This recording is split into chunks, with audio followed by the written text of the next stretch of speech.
So meetings. Now, the reason I picked out this, even though it seems a very specific, almost tactical topic, is that I believe that it's something that is sorely needed in the business world. So this poll, don't put it up yet, Paul, but I just wanted to give a bit of context first, is I ran this on LinkedIn about a year ago.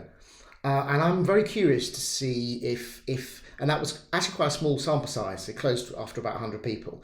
But I'm curious with this much, quite a lot larger sample size, or hopefully a bit larger. I can't remember how many we got before. Anyway, if we could do this vote, and I'll share with you the results and the results from before.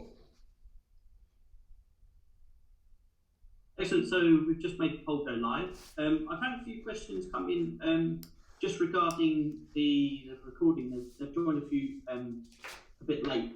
So just to let everyone know, today's session is being recorded, and obviously a week from today we will send you all an email which will give you an access link to obviously view the recording again. So don't worry, you will have access to the recording. And obviously we like to put forward as many questions to Dan in the Q&A section. So if you do have any questions, please get in touch and we'll be able to put them forward.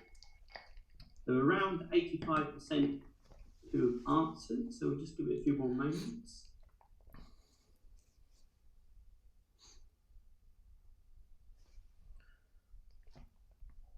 Excellent. So I'll share the results with you now. Thank you. Okay, so let's have a look. Yeah, it's broadly similar. So here, as you can see here, you've got, well, for a start, you've got 97 people saying yes, they have experienced that, and the balance within that is more people saying that yes, they've often been in a business meeting that was a complete waste of time. I thought I'd phrase that quite harshly, that was a complete waste of time. And yet in this group, we've got more than half of people saying that. And that's the group on LinkedIn was even higher. I think it was 69% said yes, often.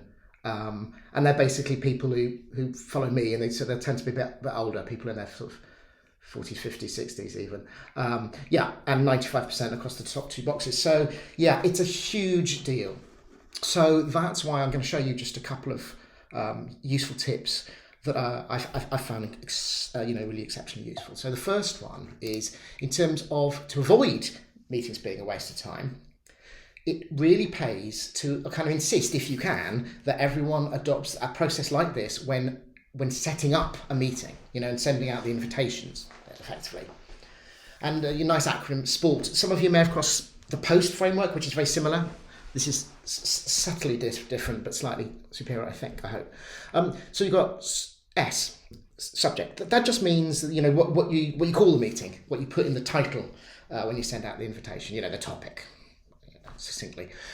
P, preparation. So the key thing here, I think, is being clear at the invitation stage what people will need to do beforehand. And this can be anything. It could just be, collect your thoughts on topic X, or read through this material that's attached, etc.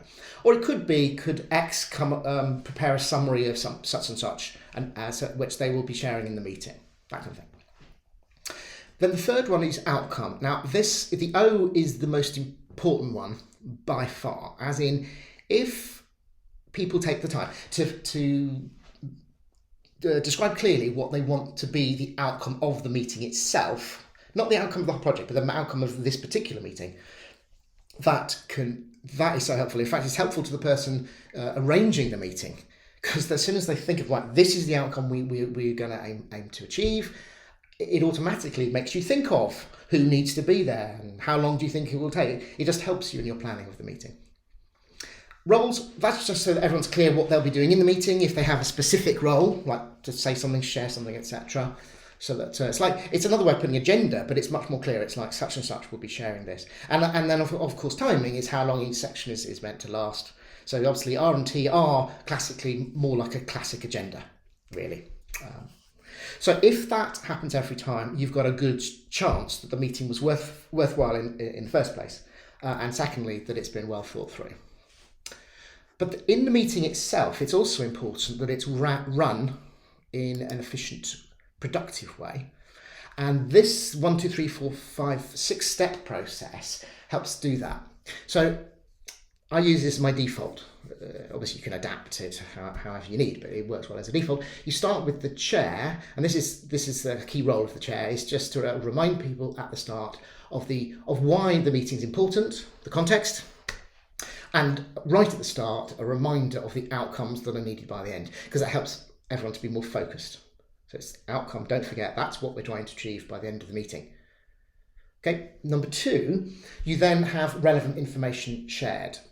Now, I'm pretty sure it's Jeff Bezos from Amazon who insists that everyone read silently for 15 minutes at the beginning of the meeting a pre-prepared document that outlines the issue that someone's prepared in advance. An alternative is for people to designated people to talk through the issue and provide the relevant information, context required for whatever the decision is. So that's number 2. Number 3 is important for inclusivity.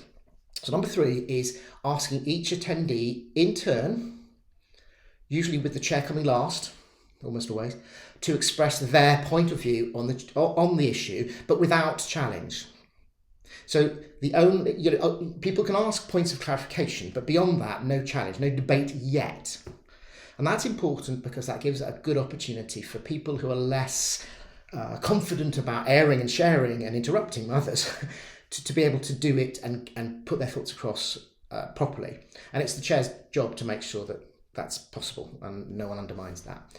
Then you can have a more broad debate around the topic now that everyone's shared their views. But again, the chair may need to make sure that everyone is contributing and has a chance to if they want to.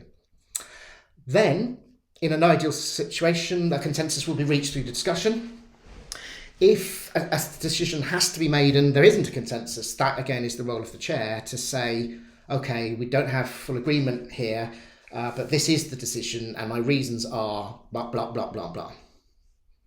So, for example, if 2 people debate two different options, say, and you can't get agreement because there's a difference in opinion about the relative importance of 2 factors, the chair might say, right, we're going to go with option B because in my opinion that's the rationale, that's more likely to happen or whatever. And then finally, any meeting, however big or small, even if it's 2 people or hundreds of people, should always end with the actions, obviously. What are we going to do? Who's going to do it? By when? What, who, when. If all meetings have that at the end, that's a good meeting, if a meeting has that at the end. Okay, so I recommend this if you find you've had challenges in whatever organisation you're working with, this can help a lot.